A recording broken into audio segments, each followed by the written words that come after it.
Hi kids, welcome back. We are talking again about the path of Jesus. And we have been learning lessons that Jesus taught on his path to the cross. So let's learn what we're going to be talking about today, another lesson from Jesus. And I have a good friend who's going to help us and tell us what we're talking about. It's time for Adventures of Space Dog. Oh, hi boys and girls. It's me, Space Dog. Just kind of chilling out in my chair. Hey, you know what? Today we're talking about remember what Jesus did for us. You know what? That just reminds me that I need to take a nap. That's it from Space Dog.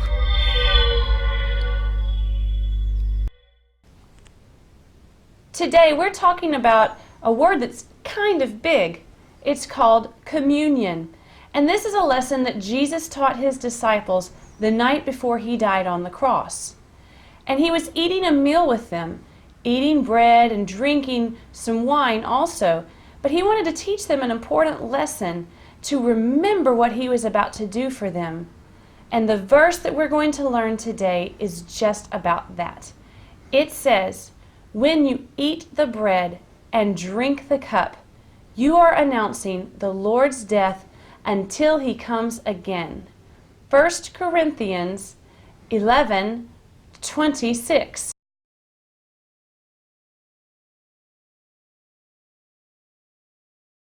Now my friend Steve is going to come and help me out saying this verse today. Hello, Miss Anita. Hello, Steve. Why do you have that on your nose? Well, I got this on my nose so I can remember something. To remember what? It's to remember that I got to remember something. To remember that you have to remember something. Exactly. Right. It's to remember what Jesus did for us on the cross. To remember what Jesus did on the cross. That's why I have this on my nose. You know, I'm pretty sure I'm right here. It doesn't say in the Bible to tie anything on our fingers or on our nose to remember about Jesus. Remember he taught us a lesson in communion that when we eat the bread and drink the cup, then we're remembering how Jesus did for us. Oh, can I take this off my nose? Because I'm having a hard time breathing. You're having a hard time breathing? Yes. Maybe I should help? Yes, please. There. Oh, thanks for picking my nose for me. That's much better. I did not pick your nose. You picked something off my nose. Thank you. I took something off of your nose. Right. Okay, so our verse today. Our verse today, you want me to say it this time? Yes, I would love for you to say it. Okay. When you eat the bread and drink the cup, make sure you bring a napkin. That way you don't make a mess. Yes? That's not in the Bible. That's not what it says? No.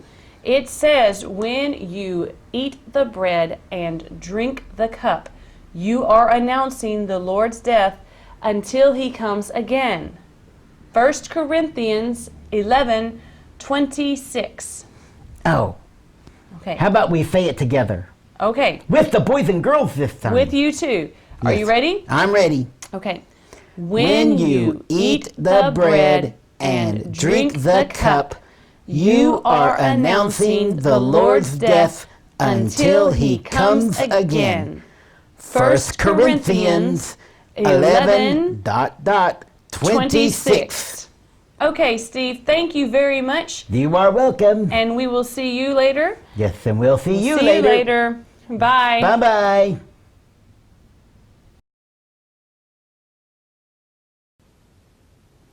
Jewish people celebrate the Passover to remember God delivering them from Egypt.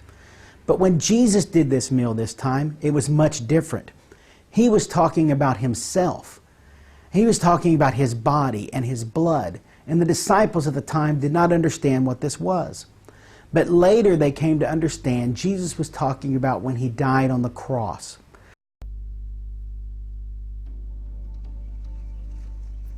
When they came into the area near Jerusalem, Jesus gave his instructions very carefully to Peter and John. Go into the city and get everything ready for the Passover. A man carrying a jar of water will meet you. Follow him. Jesus had arranged for this meal to be held in secret. Even the disciples did not know where it would be. The man they had followed led Peter and John to an upstairs room.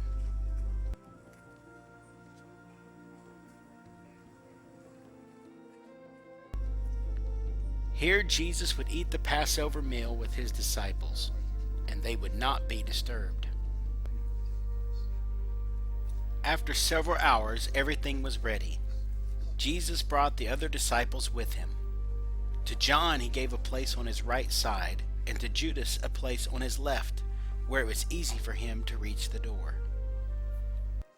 But there was no servant to wash their feet before dinner, and it had seemed that Jesus had just forgotten about it.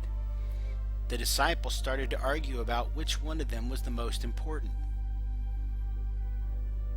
Jesus did not approve. The kings of nations lord it over their people, but you should not be like that. I am here with you as a servant. What he did next embarrassed all of them.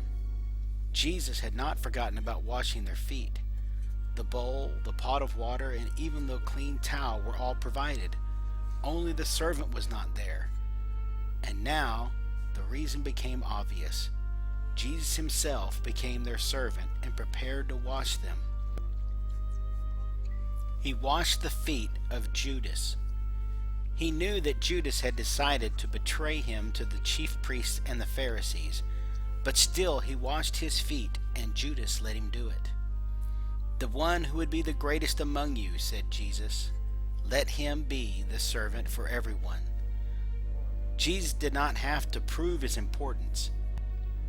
He was equally comfortable both as Lord and as servant, so he did this for all the disciples. Every disciple in the room had to allow Jesus, his master and Lord, to perform the task of the lowest servant. As Jesus returned to the table, he left no doubt as to why he had done this. He had turned the values of the world upside down. The highest goal is to not rule others, but to serve. During the meal, Jesus was troubled. One of you will betray me, he said. Jesus knew who the traitor was, but the disciples had no idea. John asked him quietly, Who is it, Lord? It is the one whom I give the piece of bread when I have dipped it in the dish. This was something they used to do to honor a person, and it seemed appropriate that it should be for the man reclining in the place of honor at the table, Judas. What you must do, said Jesus, do quickly.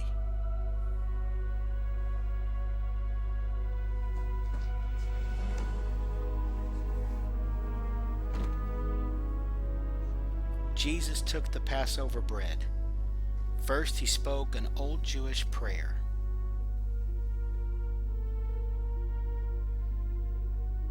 Blessed are you, O Lord, our God, King of the universe, who brings forth bread from the earth.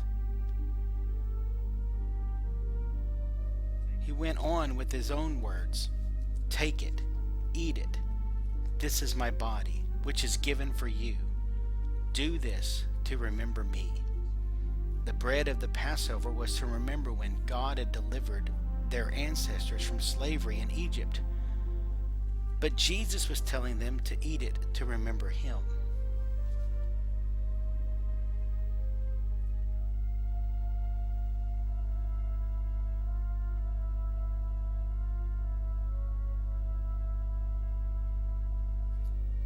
The Passover meal also included a cup of wine. Again, Jesus followed this custom, but again, what he said gave it a new meaning.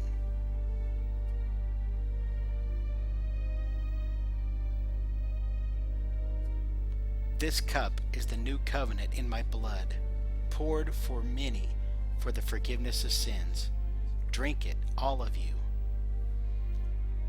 A new covenant is an agreement that God makes with us. But what did Jesus mean when he said, "My blood," and "This is my body"? The disciples had known from the time they had met him that Jesus himself was a great prophet. Later, they had come to see that he was the Messiah, anointed by God and sent into the world. They had seen him heal the sick by the power of God. He had made the deaf to hear, the blind to see, the lame to walk.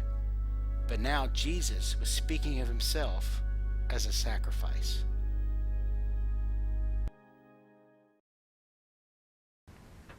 The bread represents Jesus' body that was broken for us, and the cup represents Jesus' blood that was shed for us.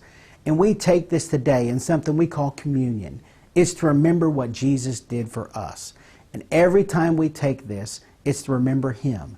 It's not a snack. It's not a little piece of bread and some grape juice. It's to remember the great things that God did for us. That Jesus died for us to make a new agreement between us and God, that God will accept us.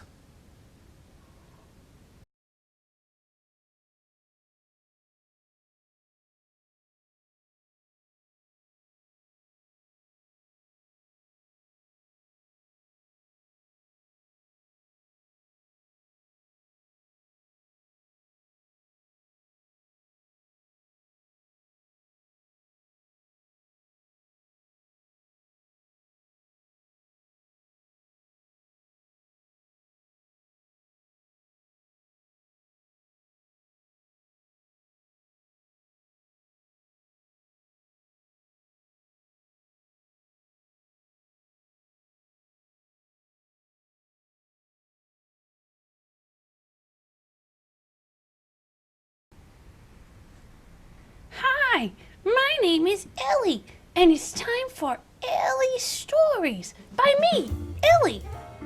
Hey, you know what? I was just remembering all the things my brothers have done to me. In fact, I've made a list. You want me to tell it to you? I knew you would. Here it is. First, at my birthday party, when all my friends were over, Naked Nate ran around, you guessed it, naked. How embarrassing. Then, Bossy Bart is always trying to tell me what to do. Doesn't he know I'm a princess and no one tells a princess what to do? Well, Stinky Sean. You can guess what he does all the time. Disgusting. Then, Terrifying Ted is always hiding behind things. Then he jumps out and scares me. I'm pretty sure he does it on purpose. And you know what? I told all these things to my mommy and daddy, but they said they've already gotten on to those boys. But you know what? I don't think they've done enough. Hey, you know what? This reminds me of this week's memory verse. It says, when you eat the bread and drink the cup, you are announcing the Lord's death until he comes again. 1 Corinthians 11:26. We take communion to remind us of what Jesus did when he died on the cross for us. That's much better than remembering all those things my brothers have done. Hey, you know what? There's Messy Mike. He's so cute. Look at him. He's got a color and he's been coloring in my coloring book. That's it. You just made the list, mister. Mom!